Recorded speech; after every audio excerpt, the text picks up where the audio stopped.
देश की सुरक्षा के साथ खतरा है, नौजवानों के भविष्य के साथ खिलवाड़ कर रहा है, सरकार कर रही है। इसलिए हम लोग चाहते हैं कि इस योजना को वापस लिया जाए। अरे पैसा खाएगा आदमी। आप अगर 17 साल 18 साल में उनकी बहाली हुई और बहाली के साथ साथ 9 महीना उनको ट्रेनिंग लेना पड़ेगा, जो कठोर ट्रेनिंग है। उस ट्रेनिंग के साथ जब वो बहाली होगी और बहाली के साथ जब उस पर सिर पर मंडराता रहेगा भूत कि 3 साल में हम रिटायर कर जाएंगे, तो किस मानसिकता से देश की सुरक्षा के साथ जान निछावर कर सकता है। ये मिड डे मील योजना नहीं है, ये आंगनबाड़ी का कोई योजना नहीं है, आशा योजना नहीं है। ये देश की सेना का सर्वप्रथम आज जो ढांचागत बदलाव हो रहे हैं, इस ढांचागत बदलाव का फैसला कोई एक व्यक्ति नहीं ले सकता। और पार्लियामेंट को विमर्श नहीं करके वो जो इस प्रोजेक्ट को आगे बढ़ा रहे हैं, ये तानाशाही का ब्लड रिलेटेड कुछ रेजिमेंट था, Gorkha regiment, Jat regiment, Punjab regiment, Rajput regiment, इन रेजिमेंटों को डिफंक्ट करके ये आरएसएस के जो उसके रंगरूट है उनकी बहाली करके उनको समाज में अराजकता पैदा करने के लिए छोड़ देना चाहता है। एक ट्रेंड क्रिमिनल की टेंडेंसी पैदा करने चाहता है वो। एक चौकीदार तो उसका काफ़ी है देश की हिफाजत करने के लिए, उसकी पार्टी की सुरक्षा करने के लिए। हमारे नौजवान उनकी गुलामी करने के लिए तैयार नहीं है, कारपोरेट घराने का गुलामी करने के लिए और भाजपा और आरएसएस के पार्टी कार्यालयों की चौकीदारी करने के लिए हमारा नौजवान बिल्कुल तैयार नहीं है। अग्निवीर को लेकर के पूरे देश में घमासान मची हुई है और अलग अलग तर्क दिए जा रहे हैं कि अग्निवीर से ये फायदा होगा और विपक्षी दल ये बता रहे हैं कि अग्निवीर से वो नुकसान होगा। इन सभी मुद्दों पर बात करेंगे। हमारे साथ में लेफ्ट के सीनियर नेता हैं और विधायक हैं महबूब आलम। सर, अग्निवीर को लेकर के तर्क दिया जा रहा है कि इससे राष्ट्र सुरक्षा को नुकसान है। सर, कई तर्क दिए जा रहे हैं। सर, इससे आप कैसे देखते हैं? देखिए, किसी भी नामकरण पर ही अगर आप सवाल उठाते हैं तो ये एक योजना है। आप समझ लीजिए, मिड डे मील योजना नहीं है, ये आंगनबाड़ी का कोई योजना नहीं है, आशा योजना नहीं है। ये देश की सेना का सर्वप्रथम आज जो ढांचागत बदलाव हो रहे हैं, इस ढांचागत बदलाव का फैसला कोई एक व्यक्ति नहीं ले सकता।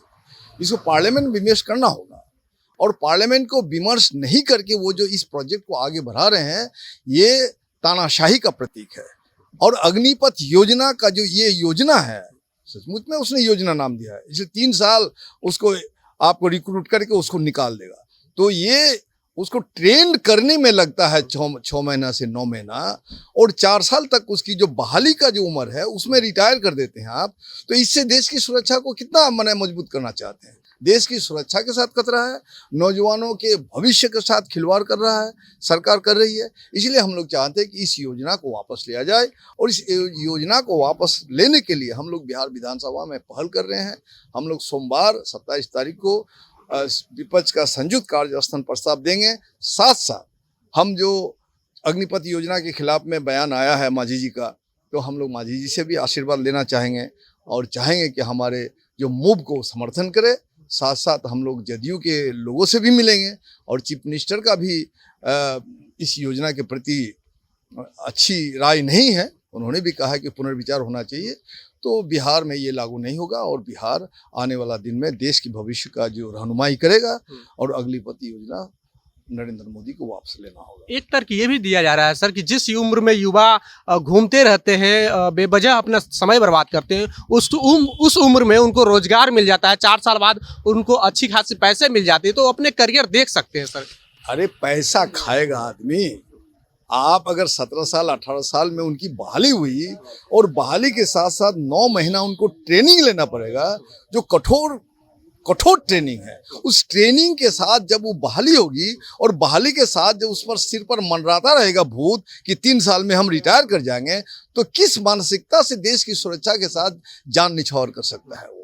इसलिए ये देश को कमजोर करने के लिए, देश की सेना कमजोर होगी, देश की सुरक्षा को खतरा पैदा होगा और नौजवानों के भविष्य के साथ खिलवाड़ करेगा। और साथ साथ ये भी अंदेशा है, ये भी बात आ रही है कि इस कुछ जो ब्लड रिलेटेड कुछ रेजिमेंट था, Gorkha regiment, Jat regiment, Punjab regiment, Rajput regiment, इन रेजिमेंटों को डिफंक्ट करके ये आरएसएस के जो उसके रंगरूट है उनकी बहाली करके उनको समाज में अराजकता पैदा करने के लिए छोड़ देना चाहता है।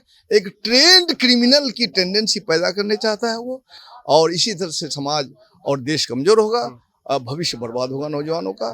इसलिए हम चाहते हैं कि जो रेगुलर बहाली है, जो फौज की रेगुलर अब तक जो बहाली हो रही थी, उस रेगुलर बहाली हो, उसकी पूरी ऊर्जा, उसका पूरा शौर्य का इस्तेमाल हो। देश के हित में कुर्बानी देने के लिए तैयार है। सेना एक नौकरी का बहाना नहीं है, खाली रोजगार नहीं है, रोजगार के साथ साथ देश के लिए कुर्बान होने का जो जज्बा उसको सम्मान नहीं मिल रहा है। आपको क्या लगता है सरकार पे रोजगार का दबाव है, इस वजह से इस तरह की स्कीम ला गया है?